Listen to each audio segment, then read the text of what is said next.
"Stick 'em up, y'all. This is a holdup," I yell at the terrified victims. The 6 newcomers went around person to person, collecting the loot while Eli and I walked around with our guns, making sure that no one resisted.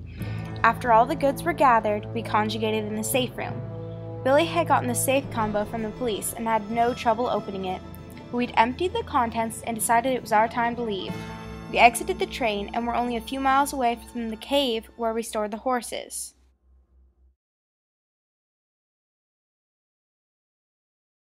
Trains have changed a lot since they were first thought of.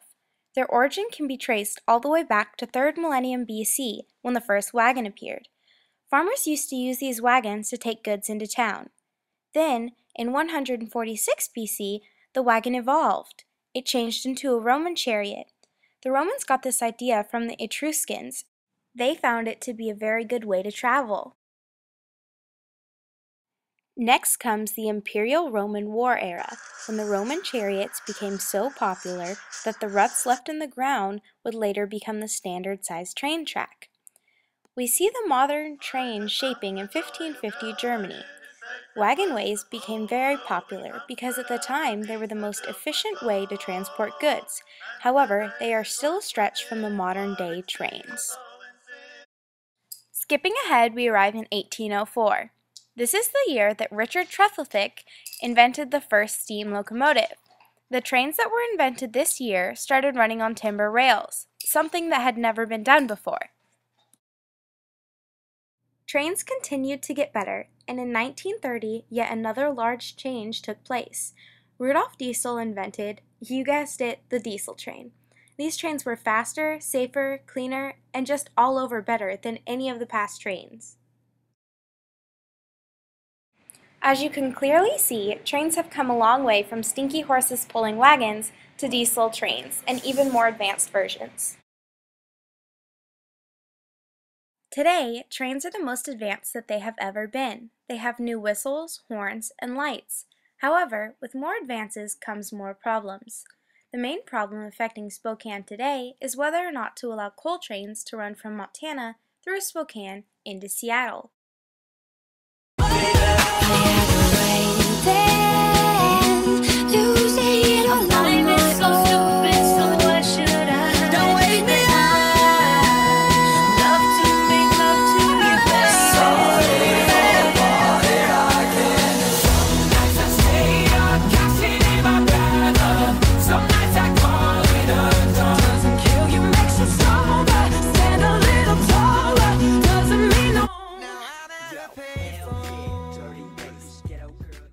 Sandpoint and other cities concerned about more coal-carrying trains passing through our area. Well, last week, the City Council called for an environmental impact study on how additional coal trains could affect the region. And KXY4's Jeff Humphrey shows us what the council is worried about. Well, the council is concerned about air pollution and what those additional coal trains could do to your morning and afternoon commute. The good news from a national economic standpoint is that Montana and Wyoming are loaded with coal, and rapidly growing countries in Asia need it to make electricity. The bad news, in order to ship the coal off the West Coast, all of it has to pass through Spokane on trains. Since this is such a controversial topic, we interviewed Ben Stuckard to ask him what the Spokane Council thinks of the coal trains and how the council is going to keep Spokane citizens safe.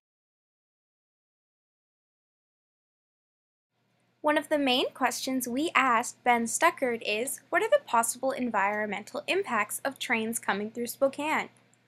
His answer was, there are many possible environmental impacts. They include coal dust and diesel particles. Both of these are potentially terrible for public health with an increase in coal trains, and that is why the Board of Health also requires that our region be included in the environmental impact statement. We then asked Mr. Stuckard, how does the council plan to ensure the safety of its citizens? His response was, by requesting we be included in the EIS, we are looking out for the public's health. In the future, you will see expansions on certain type of trains, monorails in more cities, and more efficient subways. Hopefully, these small innovations will lead up to a giant invention like the fall from Total Recall. For those of you who don't know, the Fall is a tunnel bored through the center of the Earth that connects the fictional United Federation of Britain and the colony, which is located in present-day Australia. Basically, it's from a movie, and it's a giant train that goes through the center of the Earth. Innovations like these are in the distant future and may not even be completely possible. However, it's dreams like these that help us shape the new inventions, and I can't wait to see what comes next.